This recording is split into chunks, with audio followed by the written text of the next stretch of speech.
Que bom saber que você está aqui junto comigo, professor dos jovens. Eu aproveito para saudar a você com a paz do Senhor Jesus e nós estamos juntos porque estamos começando mais um trimestre neste ano de 2026. O terceiro trimestre tem essa nova lição aí que está diante dos nossos olhos, a fidelidade às Escrituras em oposição à apostasia. Este estudo, portanto, vai ser sobre o livro de Juízes, e o título da nossa lição, essa lição introdutória, não é exatamente essa, o livro de Juízes, quando cada um fazia o que parecia certo. E eu vou caminhar com você no estudo desta lição, vou olhar neste momento o nosso índice, né, aqui da nossa revista. Nós temos esta lição introdutória aí, o livro de Juízes, a segunda lição também falando sobre uma questão de escolha, mas a partir da lição 3, como você vê aí, até a lição 10, não é? Então nós estudaremos exatamente os casos ou a realidade, ou a vida e o trabalho e a obra de cada um destes juízos, e teremos estas últimas lições, desde a 11 a 13, com algumas aplicações deste material. Assim que nós estamos esperando em Deus um trimestre abençoado, que nós possamos aprender, não é?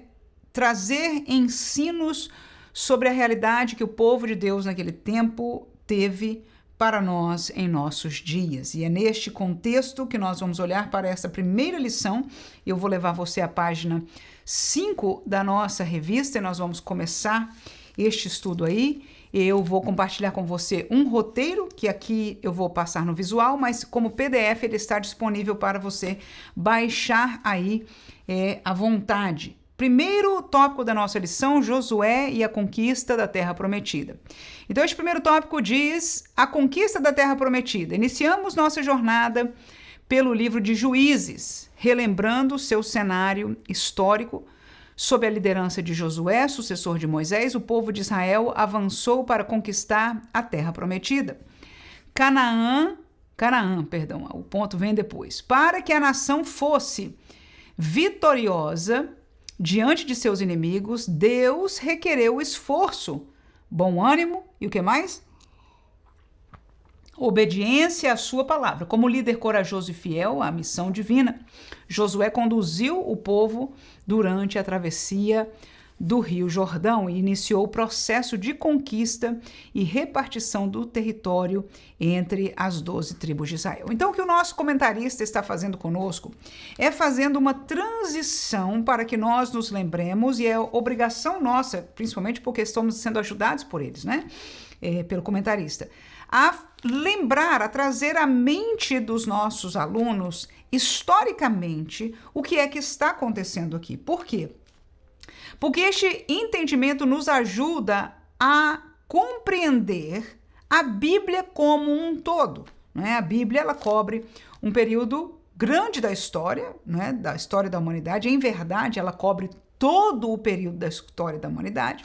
No entanto, o princípio dela em Gênesis, né? Nós vemos a criação dos 6 dias, o 7º dia Deus descansou, e logo depois começamos a ver a realidade dos seres humanos, os primeiros seres humanos criados por Deus, e o crescimento desta humanidade. E nós aprendemos que no Apocalipse, ao encerrar da história da humanidade, depois da grande tribulação, há um milênio, há um juízo e depois uma realidade eterna. Mas dentro deste contexto de toda a história da humanidade, nós aprendemos de um cativeiro no Egito.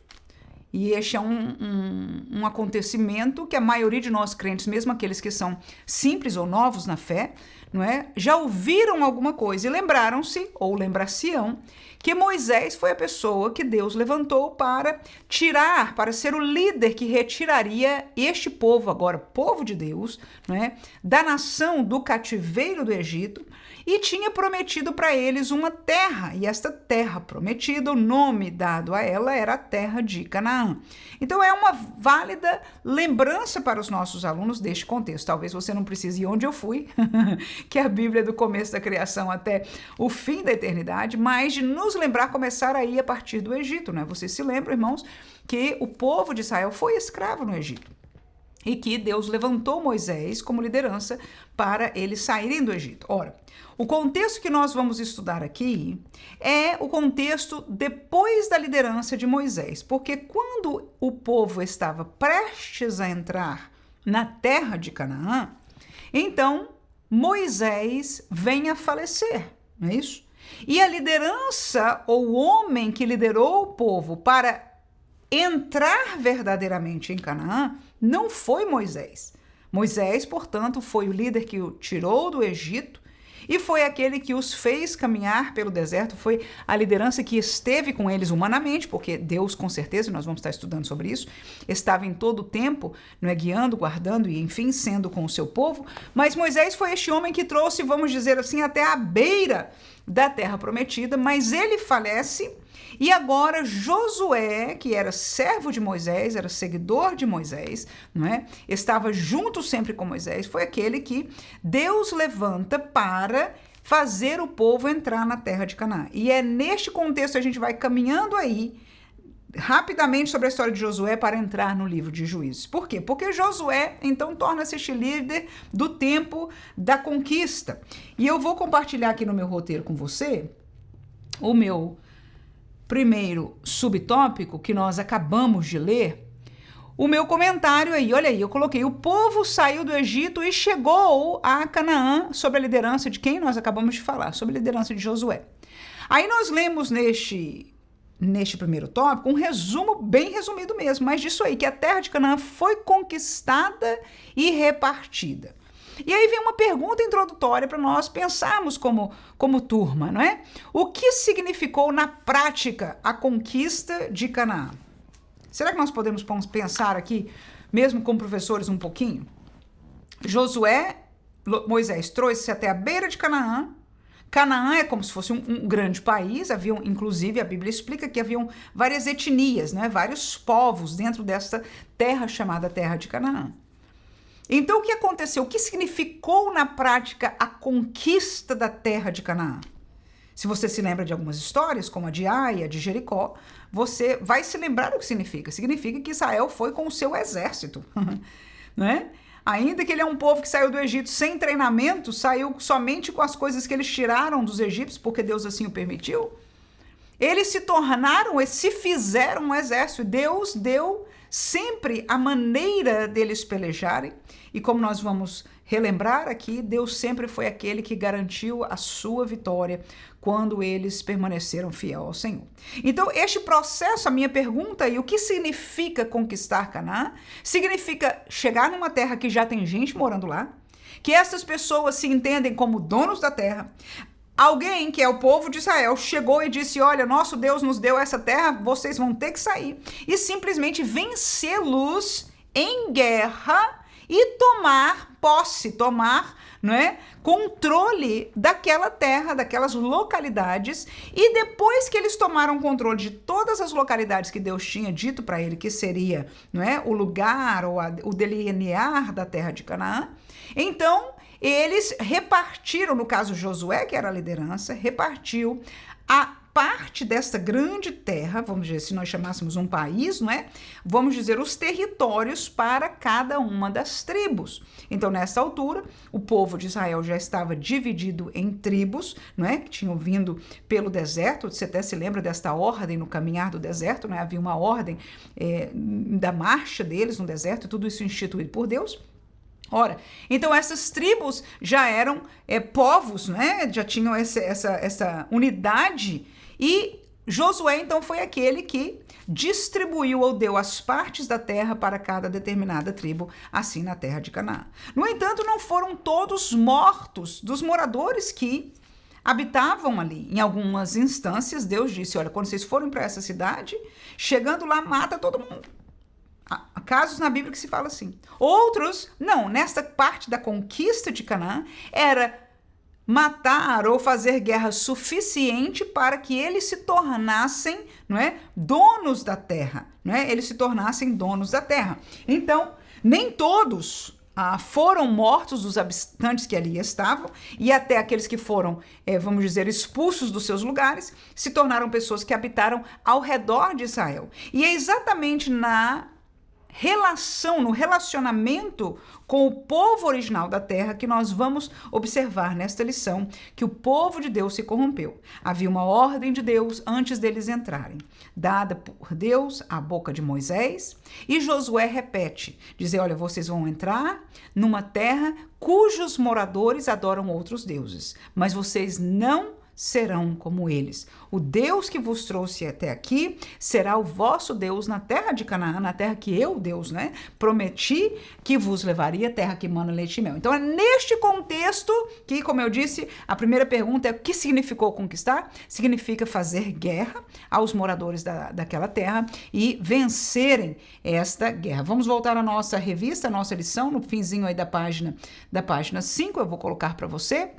É o segundo tópico, Deus é conquistador. Josué conduziu a nação de Israel com coragem e temor a Deus. Ao final da sua vida, ele fez questão de enfatizar que todas as vitórias de Israel sobre as nações que habitavam em Canaã se deram em razão da intervenção de quem? Divina, ou seja, de Deus. Com ele, e deixa eu ver aqui, parece que o meu pulou a página número 6, deixa eu me acertar aqui. Nós não temos a revista digital, eu gostaria que tivéssemos, mas não é publicada, mas agora eu vi o que aconteceu. A minha página 6 foi lá para cima, não sei como aconteceu isso, mas eu vou colocar você de volta nela lá em cima. Então a página 6 aí em cima, nós vamos continuar a leitura. Nós temos acesso, portanto, à primeira lição, e eu estou usando com você, mas a partir da próxima lição eu vou estar com a revistinha aqui na mão e você vai acompanhar comigo tendo a sua. Aprendemos a reconhecer a graça de Deus sobre as nossas vidas e nossas conquistas. Não é sobre a nossa capacidade de fazer, mas sobre a misericórdia de Deus em nos usar como instrumentos de bênção. O segredo do êxito estava essencialmente em ser obediente a Jeová e amá-lo, e está neste texto aí. Nós conferimos. Por isso que o povo não poderia adorar os falsos deuses e nem seguir os caminhos das nações que ainda estavam naquela terra.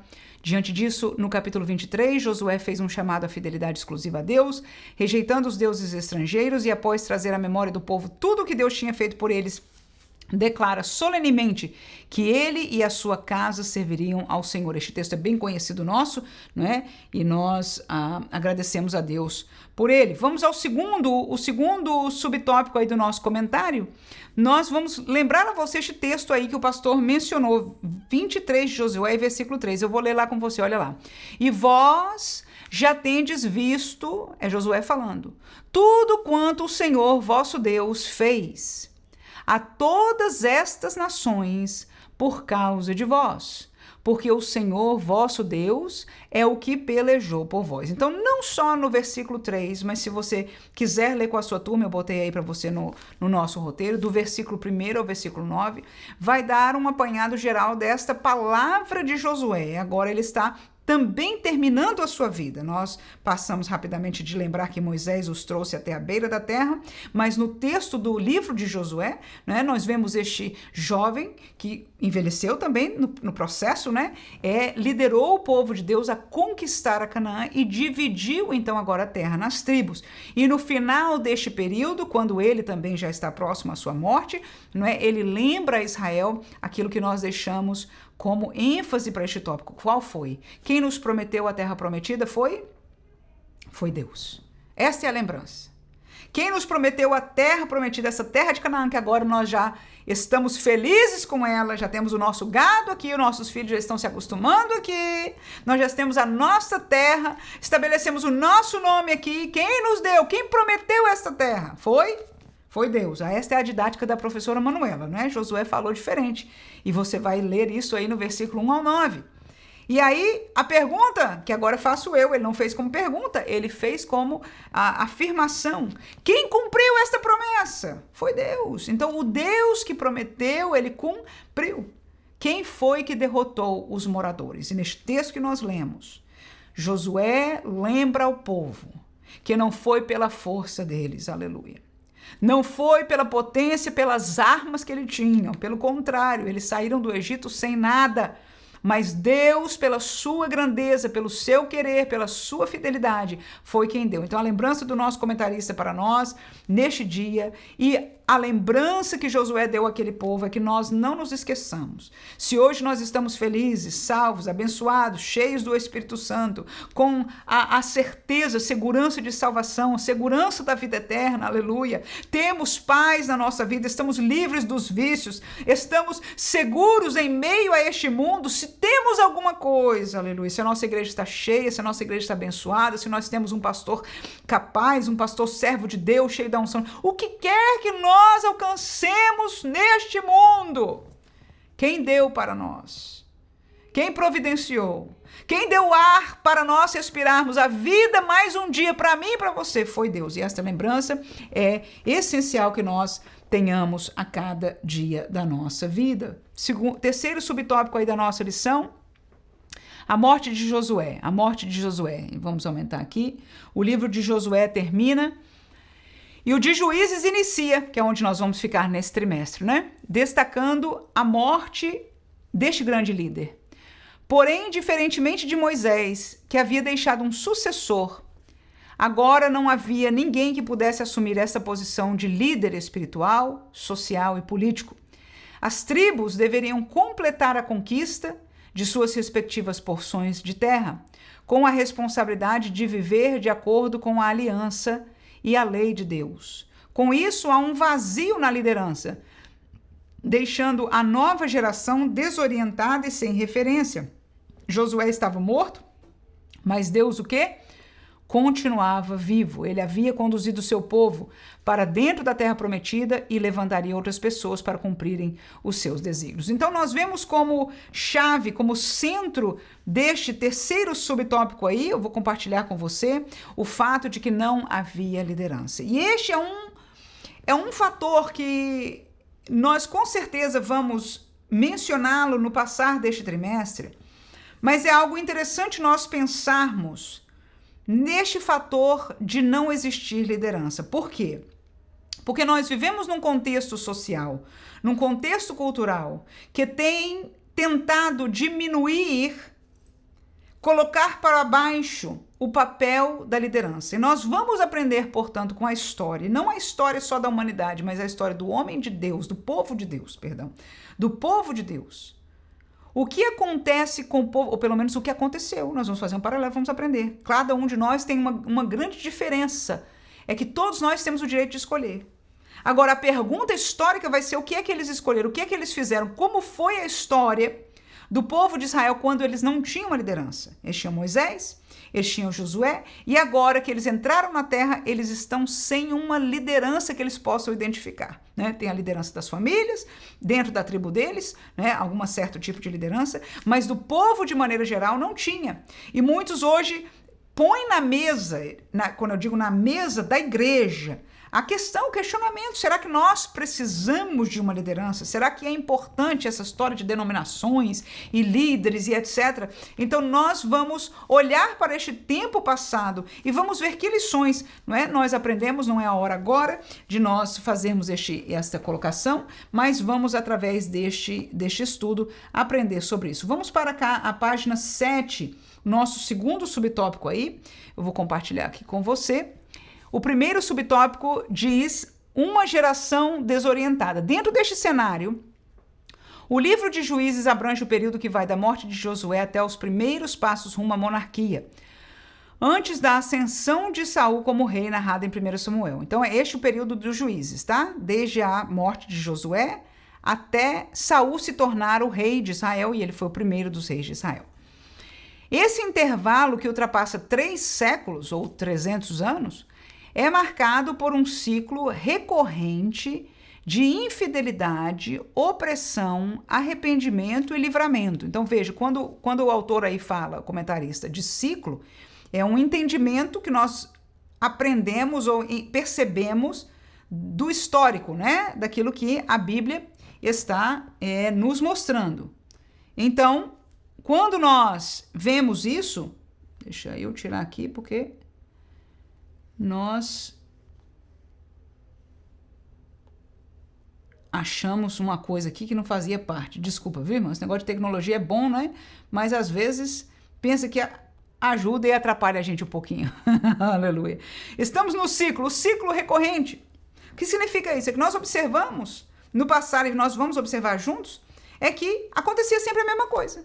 Uma coisa, ele falou aqui do ciclo recorrente, ele falou da infidelidade, da opressão, do arrependimento e do livramento. E aí repetia, infidelidade, opressão, tá vendo aí? Então, quando as coisas se repetem aí, nós chamamos de ciclo, né? Historicamente, nós chamamos de um ciclo. Então, nós vamos juntos aprender, nós vamos juntos observar, enquanto nós estamos estudando o livro de Juízes, que o comentarista não está errado, ele está certo, porque nós vamos chegar à mesma conclusão. Então, terminando aí o nosso tópico, né? O primeiro subtópico aí, vamos lá do ciclo, eu terminei aqui do ciclo, né? Arrependimento e livramento. O povo de Israel enfrentou sucessivas crises. Tá vendo aí? Tá mais ou menos no meio aí, né? Do nosso subtópico.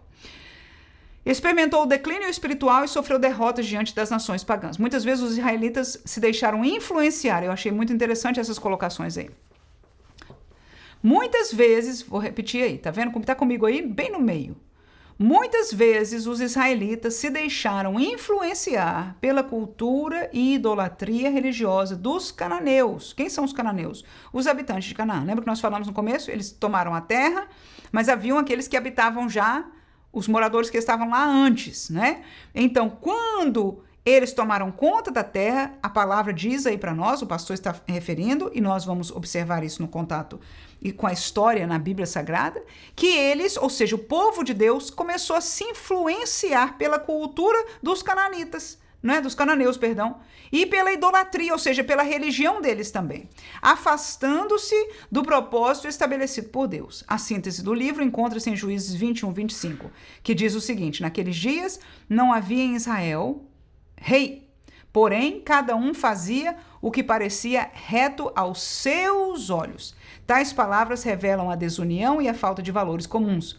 Não obstante, em sua fidelidade à aliança e misericórdia, o Senhor levantou juízes para restaurar a justiça e dar livramento a Israel. Então nós aprendemos aí que o que nós vamos constatar, né? É que, primeiro, o cerne deste livro é que as pessoas eram livres, não tinham uma liderança dizendo a eles o que fazer. Ok? Havia a palavra, havia um ensino, havia uma lembrança de uma lei, não é? A lei de Moisés, a lei de Deus, não é? No entanto, eles não conseguiram ser fiéis sem esta liderança, pelo contrário. Então, nós vamos aprender deste ciclo que aconteceu aí. Eu vou levar você ao meu roteiro e vou fazer algumas perguntas através dele para você aí. Olha lá.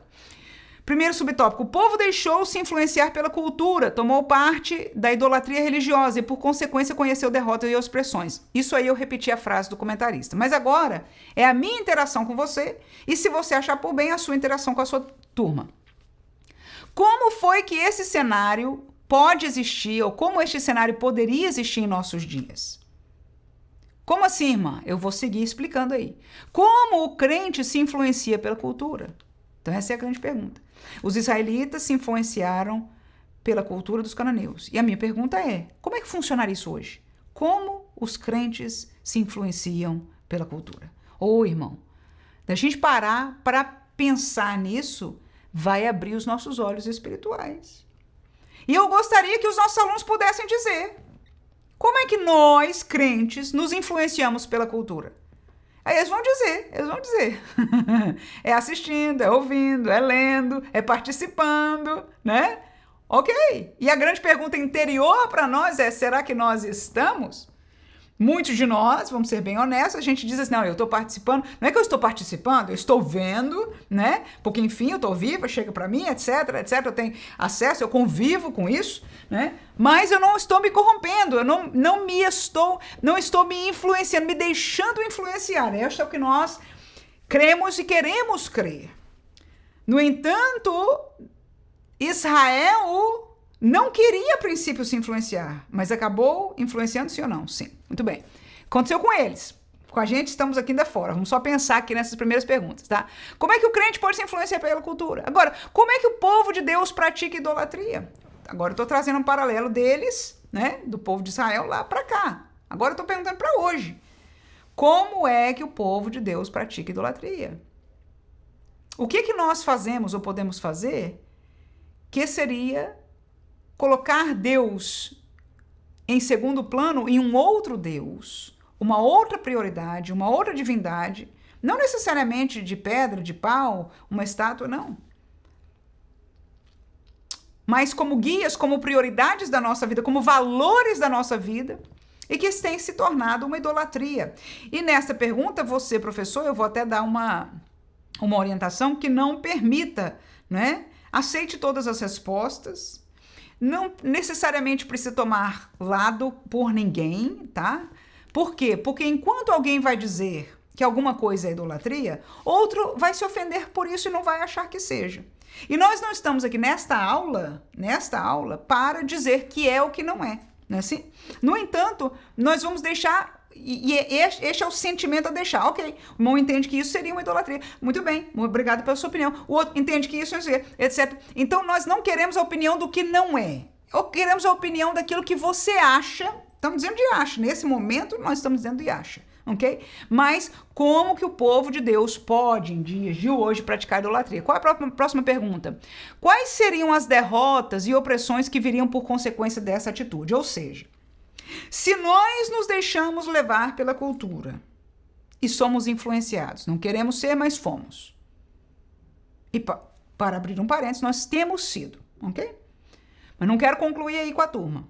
Se nós nos influenciarmos, se acontecer, amém? E se nós acabarmos fazendo ou praticando uma idolatria contra Deus, quais seriam as consequências? O que Deus poderia permitir acontecer conosco?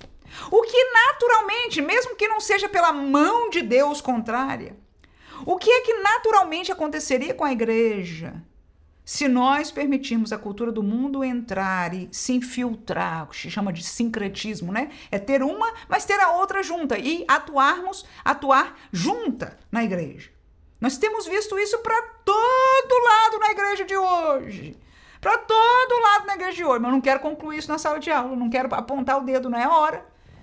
Mas a pergunta que deixa o tópico para nossa reflexão é esta. O que aconteceria? O que seria consequência se nós entendemos que alguma coisa da cultura está influenciando a nós? Qual seria a consequência? Se nós entendermos que há determinadas idolatrias que estão dentro de nós, se entendemos, tá vendo? Eu gostaria que você conseguisse trazer desta maneira. Nós não podíamos apontar, mas não é esta a hora de apontar. A hora de perguntar, porque esta é a reflexão do tópico. Quais seriam as consequências? E aí deixa eu falar com você algumas aqui, eu nem anotei. Mas, por exemplo, o esfriamento da fé. Uma outra consequência bíblica, a presença de Deus verdadeira sai. Porque toda vez que há outro Deus, outro Espírito, não é assim? A Bíblia diz que Deus é um Deus zeloso. Então Deus não aceita. Onde há adoração, há idolatria, não estou dizendo que haja. Mas se chegou a um ponto de haver idolatria, Deus não vai se misturar, ele não vai dividir a sua glória. Este assunto de sincretismo pode funcionar na realidade humana, para Deus não. Porque você está pensando que está os dois juntos, mas Deus já se foi há muito tempo. A presença de Deus não fica. Significa que o que se sente, o que se faz, não é verdadeiramente Deus. É uma conclusão difícil, mas eu estou falando se a cultura influenciou e se a idolatria, né? E nós não estamos dizendo que Deus permitiu, eu estou perguntando até naturalmente o que aconteceria, dentro, claro, de um contexto aqui que a gente tem das Escrituras. O que mais? A fé das pessoas fraca, as pessoas vão cada vez... que mais? A história do abismo chamou do abismo, né? O que acontece? Se a cultura influencia, vai cada vez influenciar mais. Porque é a realidade que a gente vive do lado de fora. E aí, você pode encontrar outras ideias, você mesmo tê-las, os alunos terem, e essa é a ideia aqui. Então, você entendeu aí, não é? Vamos voltar à nossa lição. Nós terminamos com isso o primeiro subtópico do tópico 2. E agora vamos ao segundo aí na página 7, lá em cima. Deixa eu compartilhar aqui com você. Os Juízes. O título do livro em hebraico, Shofetim, não tem a mesma acepção do termo atualmente empregado para designar magistrados que atuam na esfera judicial. Em outras palavras, os juízes da época não são os mesmos juízes de hoje, não funciona da mesma maneira, não é o mesmo cargo, não é a mesma coisa que eles fazem. Então, quando você fala, tem um juiz na minha cidade, né? Então, o trabalho deste juiz é um e o trabalho daqueles juízes era diferente. O pastor vai continuar a explicação aí. Naquele tempo, o título que juízes designava pessoas para exercer a liderança na nação. No sentido de quê? de governar, que mais? Comandar batalhas, julgar, essa parte seria comum, né? E dar livramento ao povo. Os juízes foram pessoas levantadas e capacitadas sobrenaturalmente por Deus para serem usadas como instrumento de libertação contra os povos que procuravam oprimir a Israel. Essa parte aí foi a que eu realcei, daqui a pouco eu vou mostrar para você, tá? Então, nós estamos aqui, o pastor está explicando que o juiz da época tinha uma função diferente do juiz de hoje. Enquanto os juízes de hoje, dentro da legalidade, julgam as causas, aqueles ali eram mais líderes, né, como que fosse um governo, né, tivesse na frente dessas coisas todas. Vamos seguir aí. Em muitos casos, eles também tinham uma função espiritual.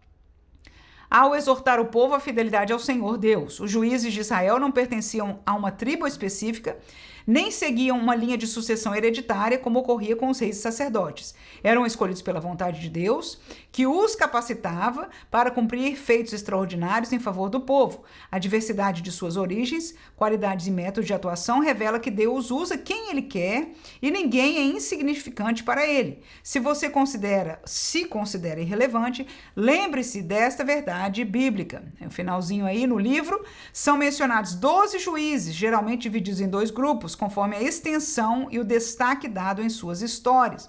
Os juízes maiores e os juízes menores. Entre os juízes maiores estão Otniel, Eude, Débora, Gideão, Jefté e Sansão.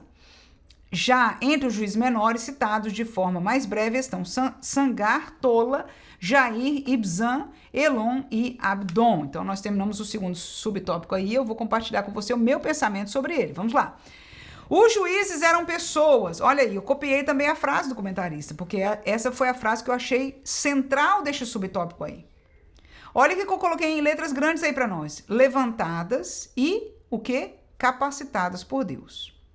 E aí ele ainda continua dizendo pessoas que foram usadas como instrumentos de o quê? De libertação. Então vamos continuar o pensamento do tópico anterior, aplicando isto aos nossos dias. O que eu quero dizer com isso? A gente já falou do tópico anterior, da traição de Israel, de ter idolatria, de cultura, etc. Tentamos entender isso para o dia de hoje. E agora essas coisas de pessoas levantadas por Deus. Como seria isso nos nossos dias? Será que Deus pode e tem levantado, ou seja, selecionado, chamado pessoas na atualidade para liderarem, o texto aí diz para nós, serem instrumentos de libertação. Deixa eu fazer uma pausa para a gente entender isso aqui. É muito importante, por isso que eu coloquei como central. O povo de Israel chegava a uma realidade que eles precisavam de libertação. Essa palavra é uma palavra forte. Só que a libertação que o povo de Israel precisava era mais claramente vista aos olhos da opressão física. As pessoas de outras nações vinham e matavam eles, tomavam terras, ou seja, era uma opressão física, roubava a comida deles e etc, ok? Então era uma opressão e o juiz era levantado para liderar o exército do povo de Israel contra a opressão, para libertá-los daquele povo, tá? No entanto, o próprio povo de Israel não precisava só de uma libertação humana. Neste momento que eles precisavam da libertação humana, eles já estavam precisando de uma libertação espiritual há muito tempo. Por quê? Porque foi exatamente pela traição espiritual, aquilo que nós estudamos no tópico passado.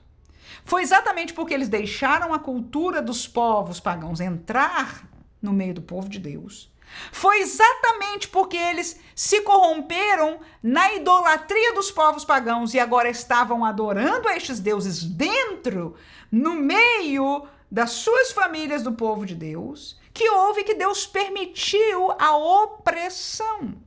E quando a opressão, seja humana ou espiritual, está presente no meio do povo, há uma necessidade de libertação. Então vamos lá. Opressão necessita de quê? De libertação. E aí a pergunta para os nossos dias é: será que em alguns casos nós estamos ainda como povo de Deus, crentes, precisando de libertação? A resposta paralela é sim.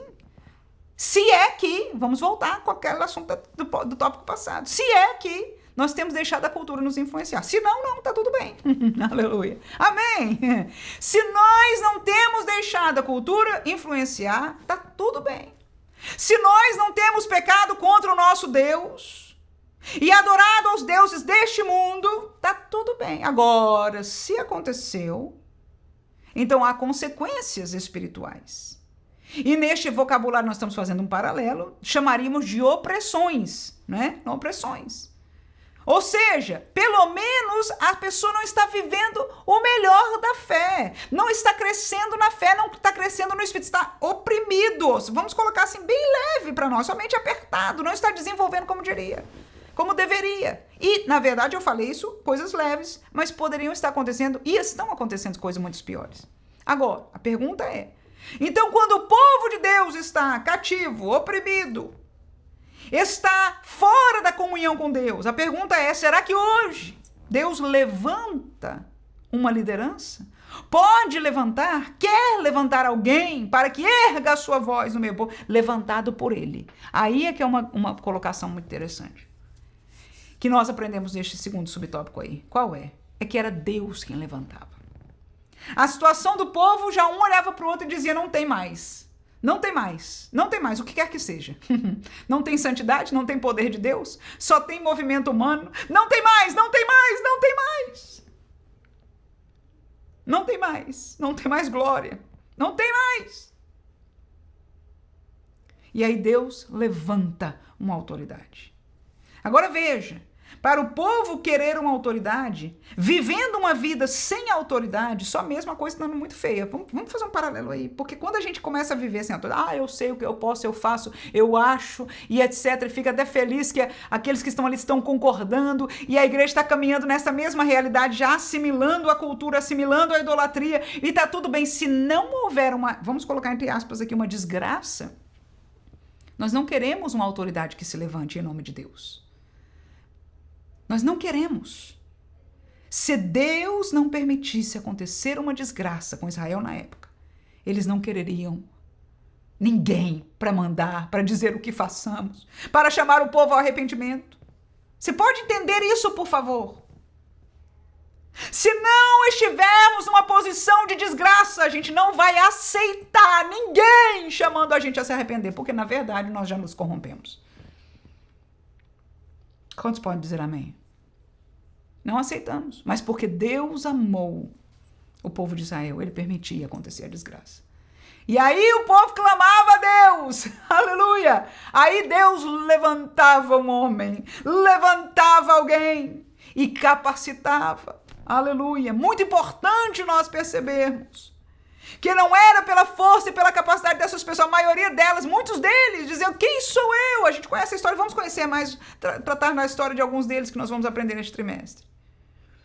No entanto, estas pessoas levantadas, escolhidas por Deus para liderar, e o povo só obedecia porque estava numa desgraça.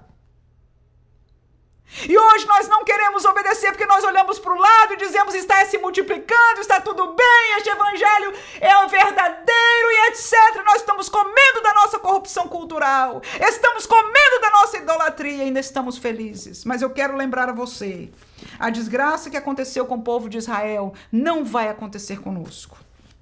Eu vou colocar só na tela a minha palavra aqui, pois estamos sentindo a presença de Deus. Aleluia! A desgraça que Deus permitiu por amor a Israel não vai acontecer de novo. E eu vou dizer por quê. Porque a próxima grande desgraça será chamada grande tribulação. E antes da grande tribulação, haverá o arrebatamento das virgens que têm óleo na sua lamparina. Vou dizer outra vez. Todas as virgens são representação da igreja. Esta palavra veio de Jesus. Se você se lembra disso, por favor. Ele disse, no dia que eu voltar, no tempo da minha volta, para buscar a noiva, estarão as 10 vestidas de branco, esperando. Todas elas são a igreja, mas somente 5 delas terão ainda azeite na sua lâmpada. E só as que têm azeite estarão com o noivo. E as que ficarem de fora, o texto ali daquele contexto de Mateus 24 e 25 revela que não estarão com o Senhor, mas entrarão no processo do juízo de Deus contra esta humanidade, chamada grande tribulação. Isso é o que vai se vincular aqui na terra, sem contar o juízo eterno, que será depois. Aleluia. E alguém pode perguntar, o que fazer então? Eu vou te levar a um outro paralelo e eu espero não tomar muito tempo, porque eu sei que o tempo está caminhando. Mas eu quero fazer este entendimento claro, e se a gente não for muito longe, eu não me importo, porque este entendimento que nós estamos falando é muito próprio, espiritual para esta classe. A Bíblia, Jesus fala da história de um homem, Lázaro, e de um homem rico. Os dois morreram. E um foi para o lugar onde Deus está, o pobre, o Lázaro, o mendigo. E o rico foi para o inferno com outra colocação, mas ou seja, para o lugar de tormento eterno. E aquele rico chamou a Deus, neste paralelo que Jesus falava, ele chamou o pai Abraão, a quem ele visualizava, é a figura de Deus, e diz para Lázaro molhar a ponta da minha língua, porque eu estou em tormento. E Deus responde, há um grande abismo entre nós e vocês, não há como passar, ele não pode. E aquele homem ainda faz um outro pedido, entendendo que ele está num lugar onde ele nunca mais sairá, e entendendo agora a realidade do tormento que significa este lugar. Ele pede a Deus, manda Lázaro falar aos meus irmãos, aos meus parentes. Eles precisam saber o que é isso aqui, para eles não virem parar aqui. Aí o pai Abraão, Deus diz, não. Lázaro não pode ir para lá, porque eles não vão crer. Aí o homenzinho diz, se eles virem o morto ressuscitado, se eles virem Lázaro que morreu, vivo, falando para eles, vão crer. E Deus diz, não. Eles têm Moisés e os profetas. O que significa isso? Esta palavra da verdade dá testemunho do que há de vir. O juízo que há de vir. Nós, por esta palavra, estudando o texto de Juízes, deveríamos aprender, entender que o juízo vai chegar, mas o juízo só vem, só é cabido, só entra em juízo aqueles que são condenados. Mas Cristo veio para nos absolver.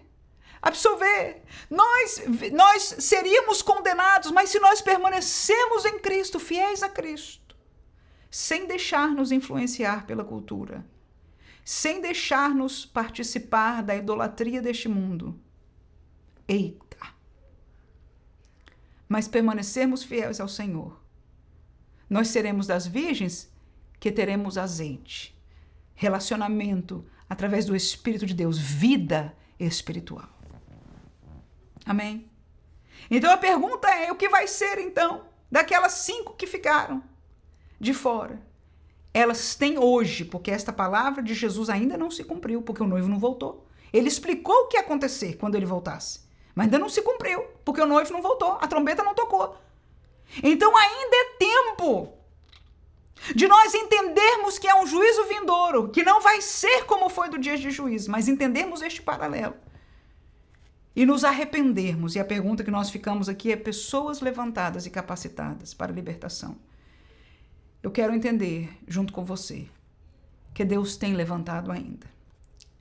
E eu espero em Deus que você seja uma destas pessoas.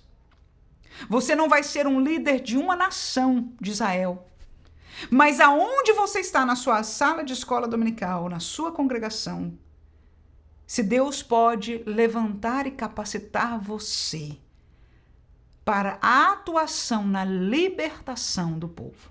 Agora, eu quero já dizer para você, como eu sou parte dessa mesma história, como alguns outros estão sendo chamados e levantados para esta mesma obra, é que porque o juízo não está aqui, porque não há uma tragédia maior, permanente, um inimigo físico como tinha o povo de Israel, as pessoas não quererão, como maioria, não é todo mundo, não quererão líderes. Serão levantados por Deus, serão capacitados por Deus, mas nem todos quererão. Agora, nem todos quiseram Jesus. Eu vou terminar com isso aqui. Nem todos quiseram Jesus. Quiseram Jesus? Todo mundo não. No entanto, alguns quiseram. Aleluia! E estes foram salvos. Jesus, se referindo aos últimos dias, ele perguntou o seguinte: quando eu voltar, acharei fé na terra? E eu não quero fazer desta aula uma aula drástica, deprimente, não. Mas eu quero levar-nos a uma realidade que nós, em parte, vamos estar olhando como paralelo do livro de Juízes. Mas uma outra parte, a realidade que a Bíblia Sagrada, o Senhor Jesus Cristo nos disse. Por que ele perguntou se haveria? Muitos de nós pensamos que Jesus vai voltar num período de grande reavivamento. Não foi isso que ele disse. Eu não estou dizendo que não possa haver antes deste período final. Mas não foi isso que ele disse, pelo contrário. Até por este texto somente ele diz: quando eu voltar, será que eu acharei? Irmão, você está entendendo o que Jesus está perguntando? Eu imagino porque as 5 virgens que têm azeite vão estar, aleluia, dormindo também. Aleluia. Lembra disso? Este detalhe me passou enquanto eu estava falando com você a primeira, mas o Espírito Santo me lembrou agora. As 10 eram virgens. 5 ainda tinham azeite, mas todas tosquenejavam. Significa que as santas virgens que ainda têm mesmo que um pouquinho de azeite, ou seja, a igreja que no meio da grande igreja, das grandes igrejas, a igreja, eu estou falando de um corpo espiritual que está sobrevivendo, que está dizendo: ora vem Senhor Jesus, que está dizendo: eu não tenho parte com este mundo, que está dizendo: Senhor, eu amo a tua palavra, Senhor, eu não quero me prostrar a Baal, a Mamon e a nada, guarda-me, Senhor, que está dizendo: ora vem Senhor Jesus, porque este mundo, Senhor, está entrando na igreja, Pai. Tem gente que está clamando assim. As 5 que tem ainda azeite. Mas elas ainda, até elas, Jesus falou, estão tosquenejando, ou seja, já cochilando. A força está pouca. Mas naquele tempo Deus ainda levantou e capacitou para haver libertação. E eu quero dizer e afirmar agora esta palavra de vitória. Ainda hoje, pelo poder de Deus, Ele ainda tem levantado e capacitado alguns, aleluia, para trazer ainda libertação a alguns. Porque o desejo de Deus é salvação, é libertação, é vida eterna. E quem quiser vai tomar de graça desta água que é Jesus Cristo e esta fonte que Ele nos deixou. Amém, irmãos? Vamos voltar à nossa lição aqui. E agora eu já não vou me tardar em outro tópico. Tanto, espero, com certeza. O tempo já está indo. Olha lá em cima na página 7, no caso lá embaixo, né? Os heróis, porém, falhos. As pessoas às quais Deus levantou, ou seja, estes capacitados e levantados, para serem juízes neste período, expressam virtudes dignas de verdadeiros heróis, como coragem, valentia, sabedoria, obediência, humildade e fé intensa. Contudo, por suas limitações humanas, eles também expressavam falhas de caráter e fraquezas. O livro de Juízes, portanto, não é um enredo de uma aventura em que os heróis salvam e libertam o povo por suas próprias forças. Nós já entendemos isso. Na verdade, o texto mostra que, a despeito de suas falhas, Deus pode usar homens e mulheres em razão de sua graça e misericórdia. Aprendemos que as pessoas a quem Deus usa são limitadas e carentes e que somente o Senhor é o verdadeiro libertador, juiz perfeito. Muito importante nós entendermos por trás de quem Deus levante. Aleluia. Não significa que nós como povo, que nós como servos, não vamos obedecer, não vamos ouvir a voz de Deus por aquela pessoa, porque ela é fraca, porque ela é falha. Não.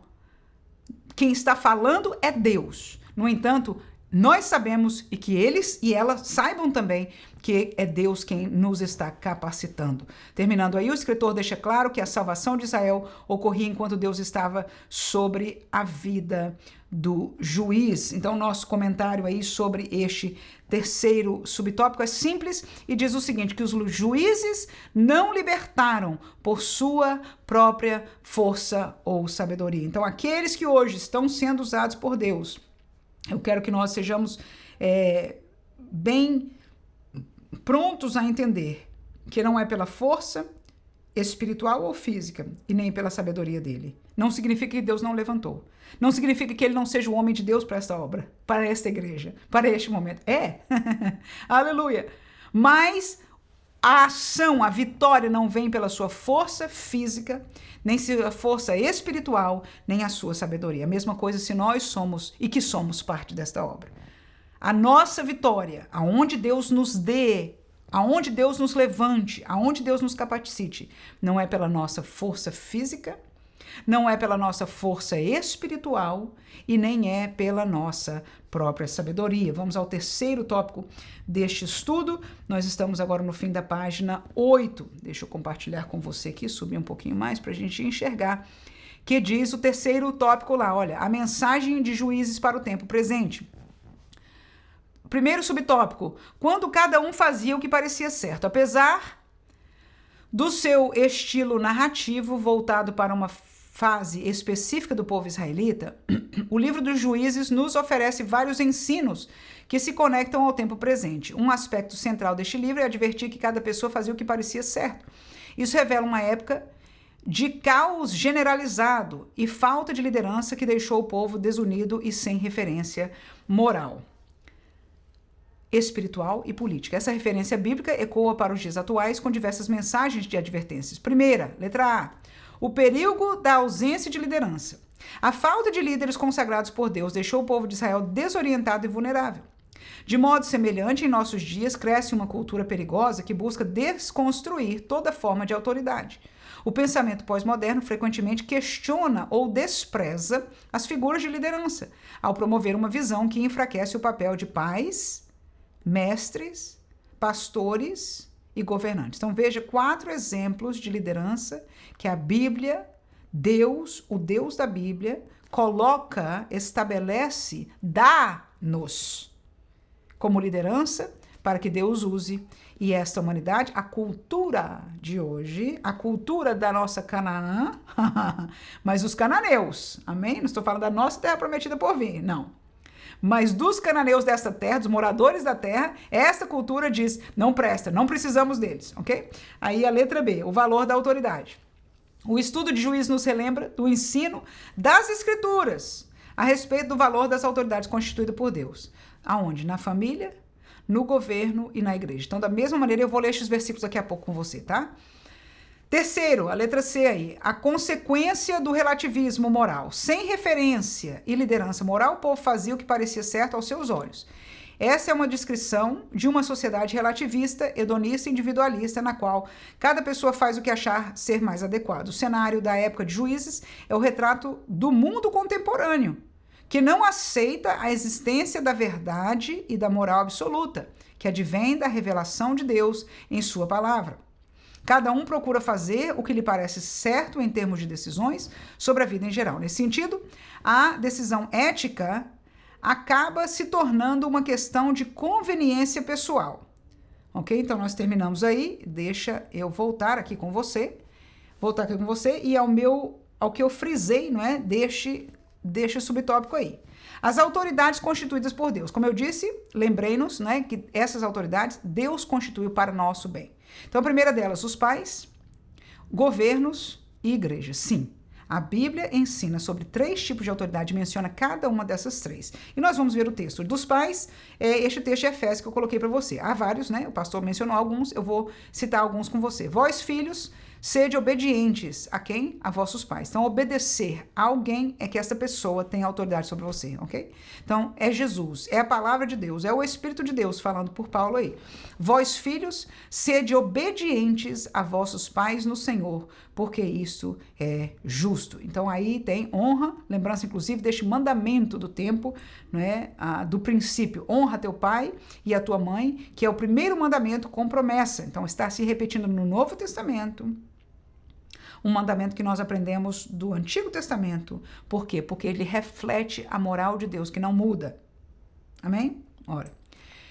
Que promessa? Versículo 3, para que te vá bem, viva muito tempo sobre a terra. Aí diz aos pais também, não provoque as filhas aos ídolos, mas criá-los na doutrina e admoestação do Senhor. Então, a autoridade dos pais deve ser expressa na doutrina, no caminho e na admoestação. A admoestação é puxar a orelha no melhor sentido, não necessariamente físico, mas dizer o que é certo e errado e admoestar no Senhor, na palavra de Deus. E aos filhos é ser obediente e honrar. Então nós vemos claramente a autoridade dos pais dada por Deus, e se nós não reverenciarmos este querer de Deus, nós estamos permitindo a cultura dos cananeus entrar na nossa família, na nossa igreja, na nossa vida. Amém? Governo. Romanos 13, 1 e 2. Toda alma, ou seja, toda pessoa, seja sujeita, olha aí, sujeita às autoridades superiores. Porque não há autoridade que não venha de Deus. E as autoridades que há foram ordenadas por Deus. Por isso, quem resiste à autoridade, resiste à ordenação de Deus, e os que resistem trarão sobre si mesmos a condenação. E eu quero lembrar para você que quando Paulo está falando isso aí, porque alguém já disse, irmã, porque no tempo de Paulo, porque se tivesse no governo agora, ou do Brasil, ou aqui dos Estados Unidos, ou da Europa, ou o que for. Cada um tem a sua visão. Eu quero lembrar a você quem eram os governantes no tempo de Paulo.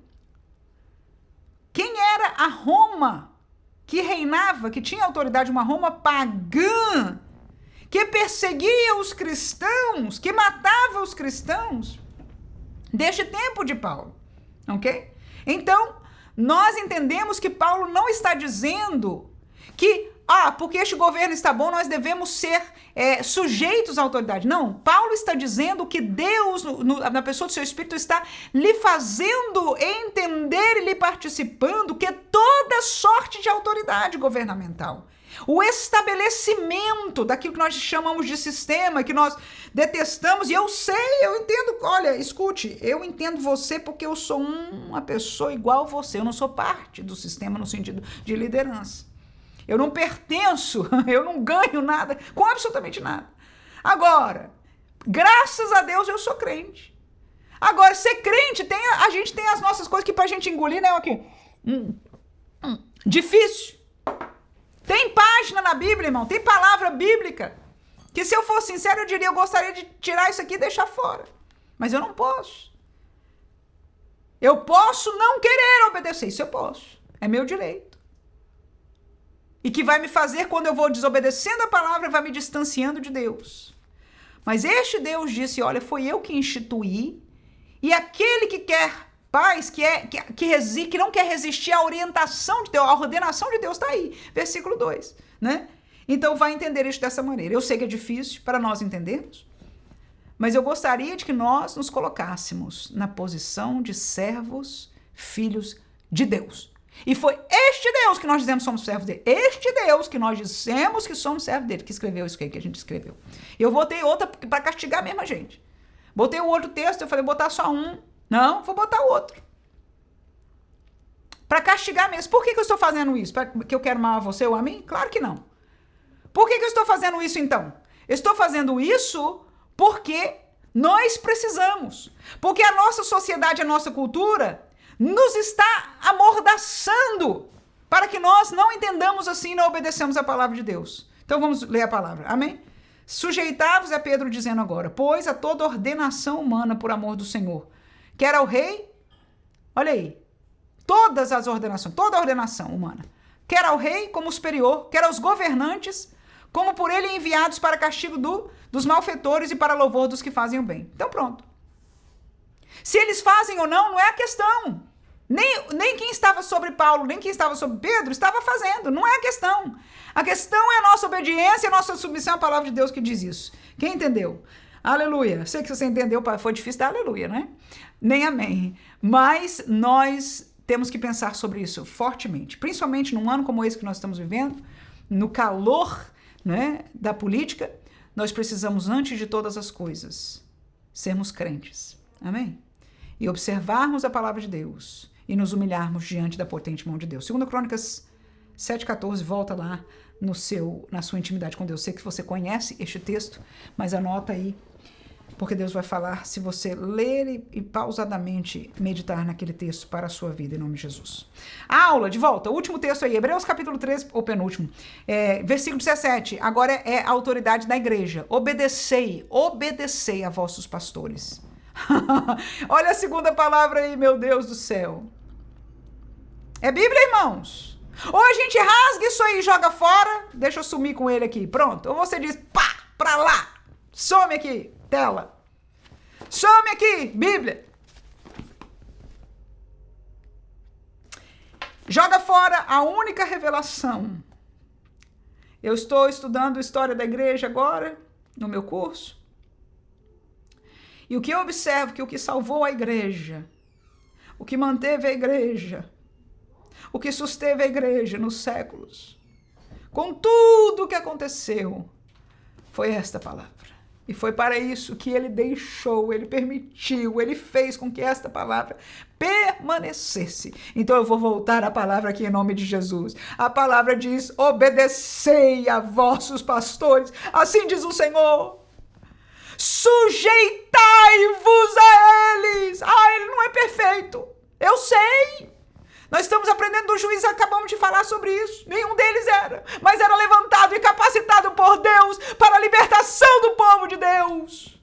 Sem eles, o povo se corrompia. Ele pode ser um corrompido. Deixa Deus tomar e fazer conta com ele. Deixa Deus tomar conta com ele. Não é meu nem seu problema. Meu e seu problema de crente é obedecer a Deus. E Deus nos está dizendo: obedeçam aos vossos pastores. Sujeitai-vos a eles, porque velam pela vossa alma. Agora, se alguém está desviado mesmo, está pecando, está em pecado, então você não pode ser parte deste rebanho. Isso eu entendo. Mas se é um homem de Deus, se é um homem que está ensinando a verdade, se é um homem que inclusive está pagando o preço, não está sendo aceito pela maioria que já está corrompido por essa cultura destes dias. Então, em nome de Jesus, eu nos chamo ao arrependimento. Antes que o juízo chegue, eu quero lembrar você mais uma vez, o juízo que vai chegar não é o mesmo daquele tempo. É o juízo final, é o juízo da grande tribulação.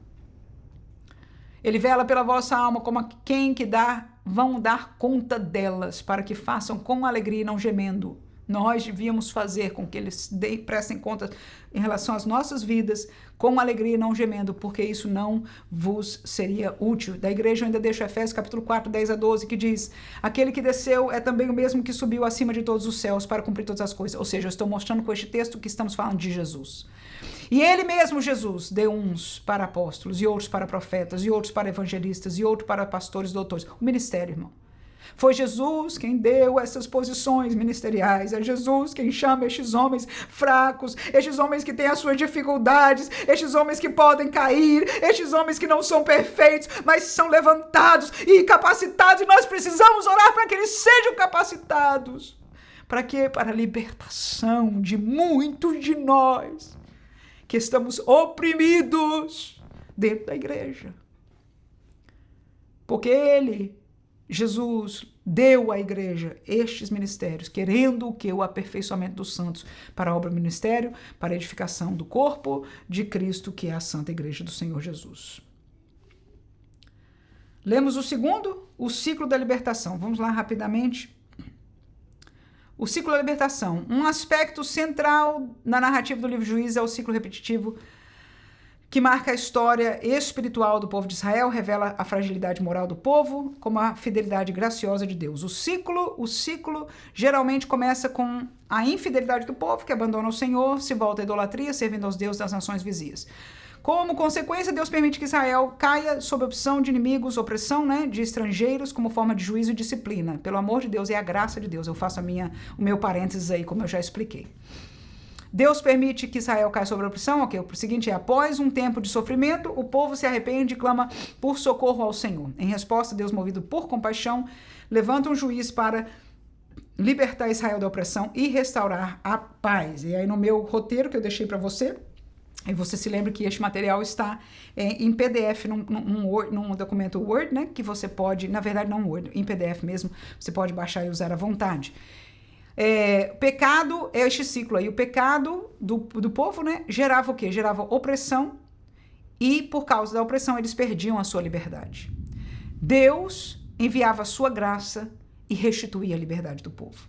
Então o que Deus quer é que nós sejamos livres. Em Deus há a perfeita liberdade. O mundo diz, não, vocês são presos. Nós somos livres. E o que nós aprendemos dessa história e aprendemos da realidade é essa. É que a graça de Deus e o poder de Deus e a presença de Deus é que nos dá a verdadeira liberdade. Então vamos terminar a nossa lição na página 9 lá embaixo. Eu vou ler com você. Deixa eu subir mais um pouquinho para nós todos podemos enxergar aqui. No poder do Espírito. O livro de Juízes destaca a atuação do Espírito do Senhor na vida dos líderes levantados. Embora fossem pessoas comuns e muitas vezes improváveis aos olhos humanos, os juízes eram capacitados sobrenaturalmente pelo Espírito, que lhes concedia sabedoria, coragem e poder para libertar Israel de seus opressores. Em vários momentos, no texto, a expressão "o Espírito do Senhor se apoderou de..." aparece, indicando que o poder para julgar, para guerrear, para liderar, não vinha da habilidade natural, mas da intervenção divina. E este foi o ponto que eu coloquei no nosso último slide aqui, que eu chamei a atenção, o Espírito do Senhor. E eu quero terminar com isso, esta palavra para as nossas vidas. A descida do Espírito Santo não foi para completar uma beleza, uma trindade, o número 3, ou para o que quer que seja, irmãos. Não foi um apêndice, não. O Espírito Santo é o capacitador daqueles que hoje, não no tempo dos juízes, mas hoje, fez lá, atuou de uma certa maneira lá. Não vou entrar neste mérito agora, mas foi. O pastor comprovou aqui no texto que ele mencionou o pedaço do texto aqui, ok? E nós vamos ver se repetir, tá? Mas eu quero lembrar na aplicação e terminando esta aula com isso. É que este Espírito Santo não é free-free, não é sentimento, não é só para falar língua, não é só para aparecer, não é para poder sapatear, não é para fazer nada, irmãos. Este Espírito Santo veio para ser o revestimento de poder, para que ainda hoje haja capacitação espiritual, para que este evangelho continue marchando sobre a terra. Para que haja salvação, para que haja libertação. O poder para isso está no Espírito de Deus. A arma é a palavra de Deus, mas o poder é o Espírito. E nós, irmãs, somos o vaso. É assim que funciona. Ou é assim e é de Deus, ou não é assim. E pronto, deixei você concluir. Amém? Que Deus ricamente abençoe a cada um de nós, que nós possamos ser neste trimestre, é a minha oração. Que não só eu possa ser usada por Deus, mas eu oro também que cada um de vocês, eu me sinto num lugar tão privilegiado de saber, olhando aqui espiritualmente para cada um de vocês, enquanto eu compartilho a minha experiência, compartilho alguma coisa que eu conheço aqui, compartilho as minhas anotações com você, eu sei que você no domingo vai estar diante de 3, 5, 7, 10, 20 alunos. E é Deus, o Deus que levanta e capacita. É o Espírito Santo de Deus que vai continuar te preparando. Busque a Ele. Peça, busque a este poder do Espírito Santo. Se você não é batizado no Espírito Santo, busque o batismo no Espírito Santo. Busque o batismo no Espírito Santo. Busque o revestimento de poder, porque é o que você precisa, é o que te falta. Em nome de Jesus, para que você seja mais e mais usado espiritualmente para esta obra que você já está ativamente trabalhando nela.